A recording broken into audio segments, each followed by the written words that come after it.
Hello friends, स्वागत है आप सभी का आपके अपने चैनल आकाश गुरु मैथ्स पर। तो आज के इस वीडियो में मैं आप लोगों को अनुपात के बारे में बताने वाला हूँ, यानी रेशियो के बारे में बताने वाला हूँ। जी हाँ दोस्तों, यदि आप लोगों को अनुपात रेशियो के बारे में नहीं पता है तो इस वीडियो को अंत तक देखिएगा। तो दोस्तों चलिए वीडियो स्टार्ट करते हैं। तो दोस्तों देखिए, अनुपात का जो यहाँ पर चिन्ह होता है वो इस प्रकार से होता है। अनुपात का जो चिन्ह होता है वो दो बिंदियां होती हैं, इसी को अनुपात का चिन्ह कहते हैं। अब अनुपात इंग्लिश में इसको रेशियो कहते हैं। तो चलिए समझते हैं कि रेशियो क्या होता है। तो देखिए दोस्तों, रेशियो में कोई कम से कम दो यहाँ पर संख्याएं होती हैं। मान लिया हमारे पास ए और बी दो संख्याएं हैं, इन्हें में हमको रेशियो बताना है। तो रेशियो यानी अनुपात बताने के लिए हम इनके बीच में ये लगा देंगे चिन्ह। तो ये हमको ए अनुपात बी में अनुपात मिल गया है। अब हम देखो, अनुपात को हम इसको ऐसे भी लिख सकते हैं, ए बटे बी। ये भी हम इसको अनुपात में लिख सकते हैं। तो अनुपात में हम ए बटे बी और ए अनुपात भी दोनों लिख सकते हैं। और यहाँ पर जो ऊपर होता है वो पहले लिखा जाता है, और जो हर होता है उसका वो बाद में लिखा जाता है। इसका मतलब है ए और बी के बीच में संबंध, ए बी का कितने गुना है या बी ए का कितने गुना है, ये हम अनुपात में समझते हैं। और अनुपात का प्रयोग बड़ी संख्याओं को बड़ी समस्याओं को हल करने के लिए किया जाता है। कहीं कहीं पर ऐसी स्थितियां आती हैं जहां पर बहुत बड़ी बड़ी संख्याएं होती हैं, जिनको अलग अलग लिखने में कठिनाई होती है और उनका संबंध बताने में भी कठिनाई होती है, इसलिए उनको रेशियो के द्वारा व्यक्त किया जाता है। तो चलिए दोस्तों, इसको समझते हैं कि आखिर रेशियो होता क्या है। तो दोस्तों, यदि हमसे कहा जाए कि तुम्हारे पास 10 रुपए हैं और तुम्हारी बहन के पास 20 रुपए हैं, यानी तुम्हारे पास 10 रुपए हैं और तुम्हारी बहन के पास 20 रुपए हैं, तो बताना है कि बहन और तुम्हारे के पास रुपयों में कितना अनुपात है। तो ये है तुम्हारे पास, ये है बहन के पास, तो हमको अनुपात बताना है। तो हम अनुपात में इस प्रकार से रख देंगे। अनुपात में बताना है हमको, तो पहले हम अपने रुपए लिखेंगे 10 अनुपात, बाद में बहन के रुपए में लिखेंगे, क्योंकि पहले हमें अपने और बाद में बहन के रुपए में अनुपात बताना है। तो हम 10 अनुपात 20 लिखेंगे। अब इसको हम इस प्रकार रख के काट देंगे, 10/20, ये भी अनुपात सही है। अब 10 से काट देंगे इसको, 10 से करना 10, 10 दूनी 20, तो कितना आ गया 1/2। अब हम इसको फिर से अनुपात में लिख सकते हैं, तो 1/2 आ जाएगा। ये तुम्हारे और तुम्हारी बहन के पास रुपयों में अनुपात हो गया। तो तुम्हारे पास 1 अनुपात में रुपए हैं तुम, और तुम्हारी बहन के पास उसके दूने हैं। तो ये अनुपात का प्रयोग है। चलिए इसको एक और एग्जाम्पल की सहायता से समझते हैं। तो देखिए दोस्तों, यदि तो देखिए दोस्तों, यहाँ पर हमें अनुपात बताना है। अनुपात ज्ञात कीजिए 44 का 77 से, यानी हमें 44 का अनुपात 77 से बताना है। तो हम ऐसे ही करेंगे, यहाँ हमने a का अनुपात b से बताना था, तो यह हमें 44 का अनुपात 7 से 77 से बताना है। तो यही हम करेंगे, 44 का अनुपात हमें बताना है 77 से, तो हम 44 अनुपात 77 लिख लेंगे। अब इसको देखो, 44 और 77 बड़ी बड़ी संख्याएं हैं, और तो हम इसको बटे में भी लिख लेंगे, क्योंकि हम इसको अनुपात में जो होती है उसको हम बटे में लिख सकते हैं। तो इस प्रकार से हम इसको बटे में लिख लेंगे। अब यहाँ देखो, 44 और 77 कट जाएंगी, 11 से कट जाएंगी, तो 11 चक्कू 44, 11 साथी 77, तो कितना आ गया 4/7 आ गया। ये हमारा अभी अनुपात नहीं है, ये तो हमारी भिन्न आई। अब हम इसको अनुपात में बनाएंगे, जो पहला है ऊपर वाला वो आगे लिखते हैं, अनुपात लगाते हैं, और जो हर है उसको बाद में लिखते हैं। तो इसका अनुपात हो गया 4:7। इसी प्रकार से हम 50 का 70 से निकाल सकते हैं। तो यहाँ भी करेंगे 50/70, इसको बटे में लिख लेंगे 50/70। अब काट देंगे, 10×5 = 50, 10 × 70, कितना आ गया 5/7 आ गया। अब इसको अनुपात में बना देंगे, तो 5:7, ये हमारा आंसर हो गया 5:7। चलिए दोस्तों, एक और एग्जाम्पल लेते हैं।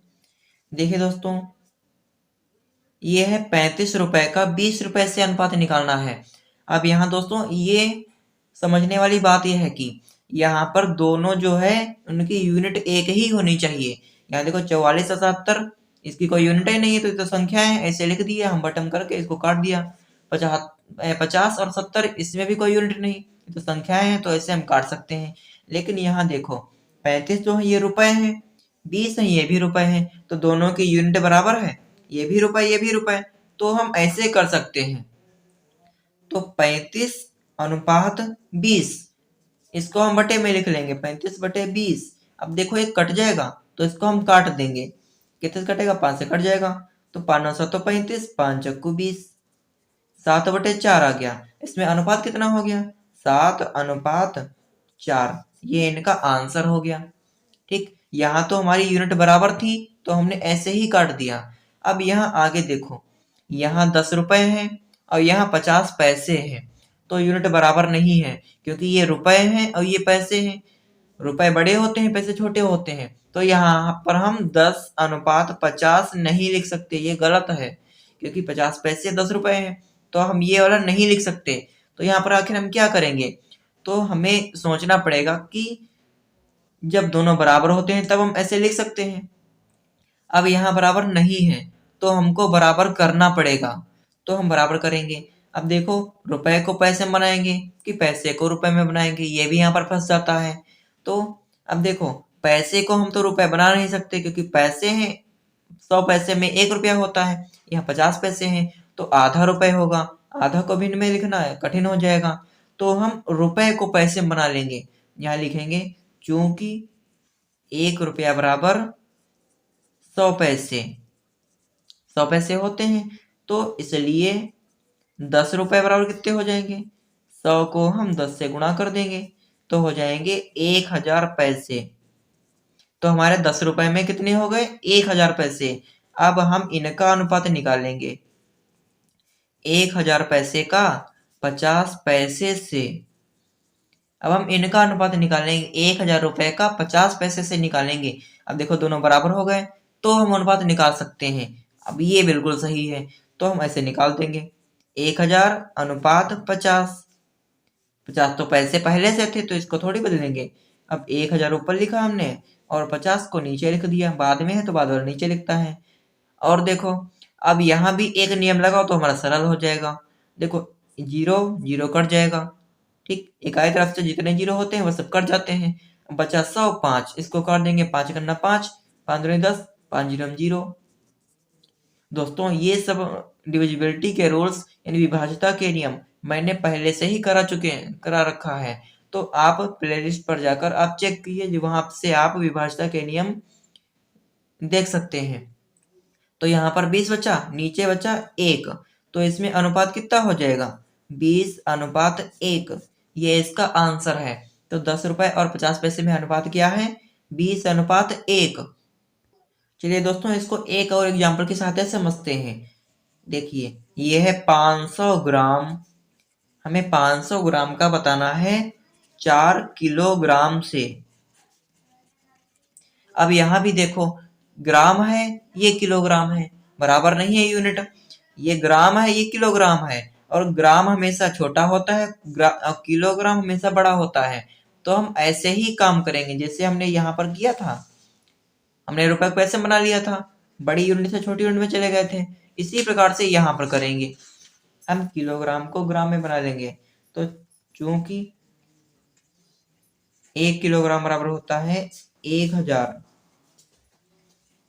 ग्राम, इसलिए यहाँ 4 किलोग्राम है, तो 4 किलोग्राम बराबर कितने हो जाएंगे, गुणा कर देंगे, 1000 को हम 4 से गुणा कर देंगे, तो हो जाएंगे 4000 ग्राम। ये हमारे 4000 ग्राम बन गए। अब हम जहां पर 4 किलोग्राम लिखे थे वहां पर हम 4000 ग्राम लिख देंगे। तो 500 ग्राम का हमें अनुपात बताना है 4000 ग्राम से, इनको हमें अनुपात बताना है, क्योंकि 4 किलोग्राम की जगह पर 4000 ग्राम आ गए। तो अब बता देंगे 500 अनुपात 4000, बाद वाले बाद में लिखे जाते हैं। अब बटे में लिख लेते हैं इसको, 500 और 4000 नीचे जाएंगे। अब देखो काट देंगे, एक आए तरफ से एक जीरो कट गया, दूसरा जीरो कट गया, अब बचे कितने? 5/40 बचे। अब भी ये कट जाएगा। विभाज्यता के नियम से कितने से कटेगा? जब इकाई अंक 5 होता है और 0 होता है तो 5 से कट जाती है। 5 करना 5, 5×40 कितना बचा? 1/8। अब इसका अनुपात कितना हो जाएगा? अनुपात हो जाएगा ऊपर वाला पहले, नीचे वाला बाद में। ये हो गया उसका अनुपात। तो 500 ग्राम और 4 किलोग्राम का अनुपात 1:8 आ गया। तो इस प्रकार से हम किसी भी दो संख्याओं का हम अनुपात निकाल सकते हैं, लेकिन शर्त ये होनी चाहिए कि उनकी जो यूनिट है बराबर होनी चाहिए। यदि नहीं बराबर है तो उनको हम बराबर करेंगे। तो दोस्तों ये था अनुपात। तो आशा करता हूँ कि आप लोगों को अनुपात के बारे में क्लियर हो गया होगा। यदि आपको वीडियो अच्छी लगी हो तो वीडियो को लाइक करें, चैनल को सब्सक्राइब करें और वीडियो को ज़्यादा से ज़्यादा शेयर करें। और इससे रिलेटेड यदि कोई परेशानी हो, कोई दिक्कत हो तो कृपया कमेंट बॉक्स में कमेंट करें।